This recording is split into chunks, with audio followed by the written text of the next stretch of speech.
Bon, comme je vous avais annoncé précédemment, nous allons maintenant aborder devant l'analyse. Il y a quand même un ici 5 erreurs, il y a quand même un. Mais c'est quand même peut-être vous aurez l'occasion de me suivre au travers de cette vidéo. J'aimerais vous dire que je suis en train de faire ça en tant que journaliste. Je suis en train de restituer une analyse des patriotes congolais et l'analyse qui est diffusée, publiée dans un média ici au Congo à Kinshasa. Le média, c'est les potentiels. Et j'ai piqué ça là-bas, j'ai fait maintenant cette analyse. Mais c'est quand même là, vous avez 5 erreurs d'après cette analyste politique. Alors, je suis en train de faire la restitution de cette analyste-là politique qui a décliné quelques erreurs de M. Corneille Nangaa. Merci beaucoup, je pense que le message est passé. Nous pouvons maintenant continuer. Et je vous ai lu la source pour me protéger, s'il vous plaît. Merci beaucoup, chers téléspectateurs et abonnés de l'Avenir Congo. Je dois être quand même fier et puis remercier les gens qui continuent à nous rejoindre maintenant, les nouveaux abonnés, et ceux-là aussi qui continuent à partager nos vidéos. 5 erreurs de M. Corneille Nangaa, d'après un analyste politique, et je dis bien que c'est sorti dans le journal Les Potentiels à la page 3. Donc ne venez pas vous abonner sur moi.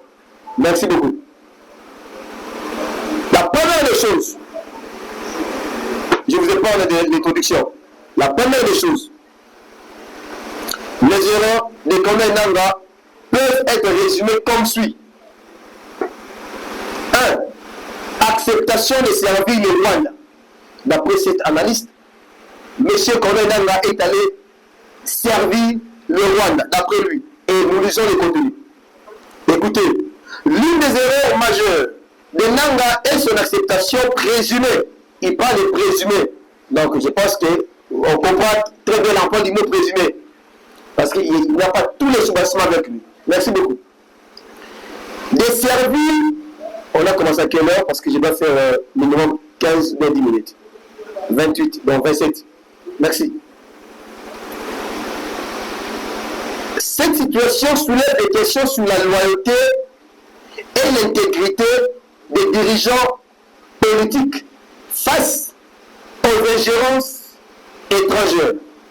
En cherchant à établir une relation favorable avec le Rwanda, Nangaa semble avoir mis en péril la souveraineté nationale, ce qui pourrait être interprété comme une tentative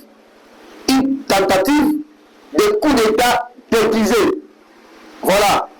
Je ne voulais pas donner trop de commentaires parce que nous sommes en journalisme, on dit les faits sont sacrés. Bien sûr, les commentaires sont libres. Je ne voudrais pas trop déformer l'essence et la quintessence de cette information. Il y a un analyste erreur. Donc, selon lui, Corneille Nangaa est remis à l'immotion qu'au servir l'intérêt à Rwanda. Et puis, le but est d'aller encore à erreur majeure. Il y a ma politicien congolais pour recourir à ingérence étrangère. Là, il ne parle pas seulement de Corneille Nangaa, mais il parle aussi d'autres acteurs politiques congolais qui recourent plus aux ingérences extérieures, étrangères. Or, la RDC est un pays qui est souverain. Nous sommes souverains. On ne peut pas être ingéré par l'extérieur. Même Kagame là qui continue à indexer du doigt Tshisekedi dit oh non, voilà. Non, nous ne sommes pas encore sous le poids de la colonisation. Nous sommes devenus un pays indépendant. Nous sommes souverains. Le peuple congolais est souverain. Nos décisions doivent être souveraines. C'est-à-dire ce sont des décisions qui doivent émaner de la population, du petit peuple. C'est comme ça. Deuxième erreur de M. Corneille Nangaa, d'après cette analyse politique, je vous avais déjà cité la source. Trahison de la souveraineté nationale.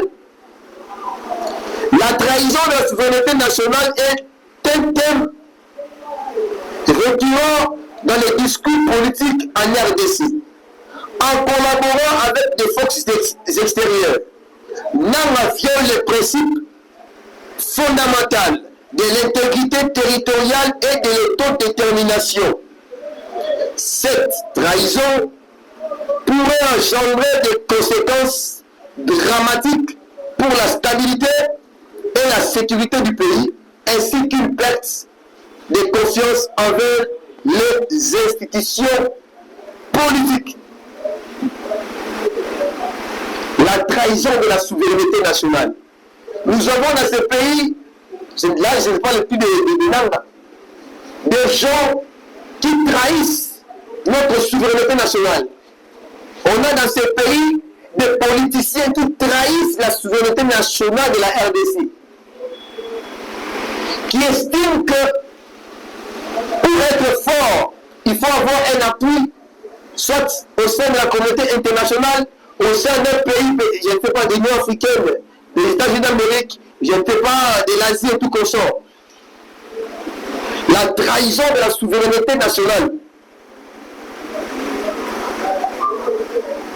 Ces trahisons pourraient engendrer des conséquences dramatiques pour la stabilité et la sécurité du pays. Et déjà, là, si et seulement si Nanga a trahi la souveraineté nationale, vous avez les effets. Des femmes violées, des enfants violés. Ça m'a fait mal dernièrement.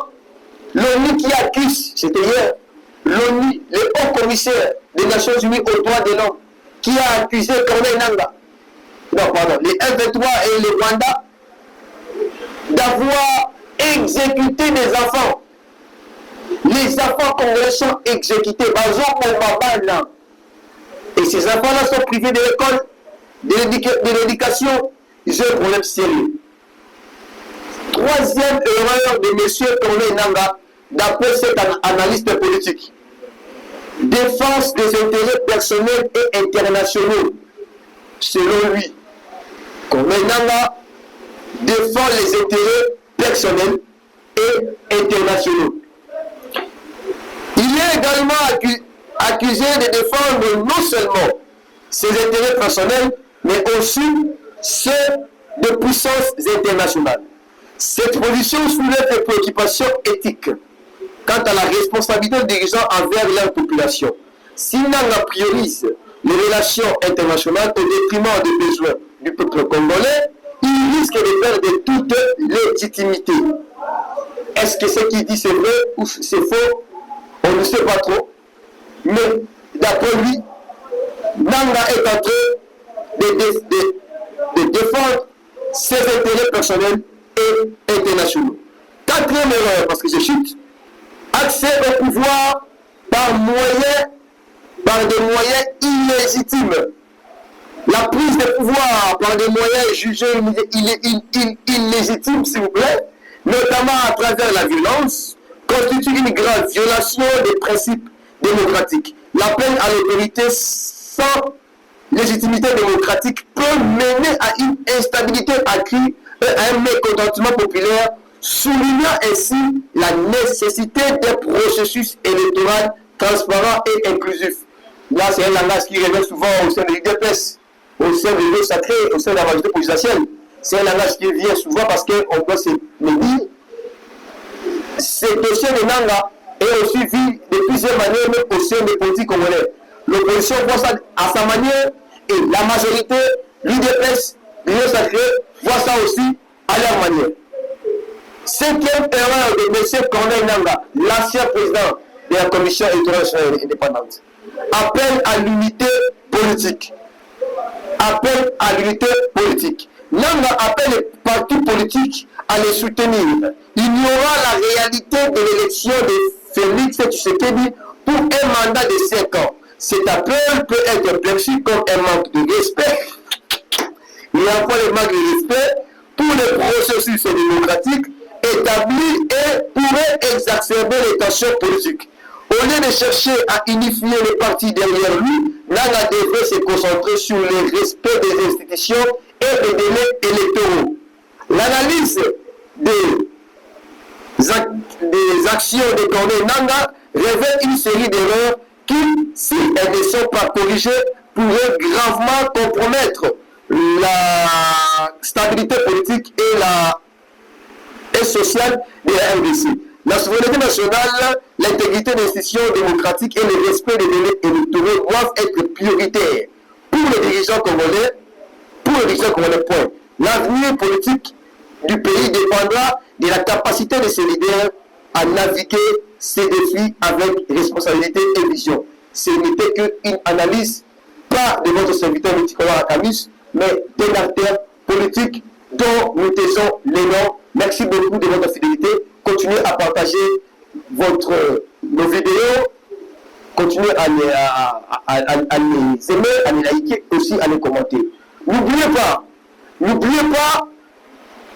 le fil rouge, les 64 millions de dollars que le Rwanda continue de gagner dans cette guerre, d'après les révélations faites par le ministre de Mines, qui dit que 1 kilo d'or vaut 80 000 dollars.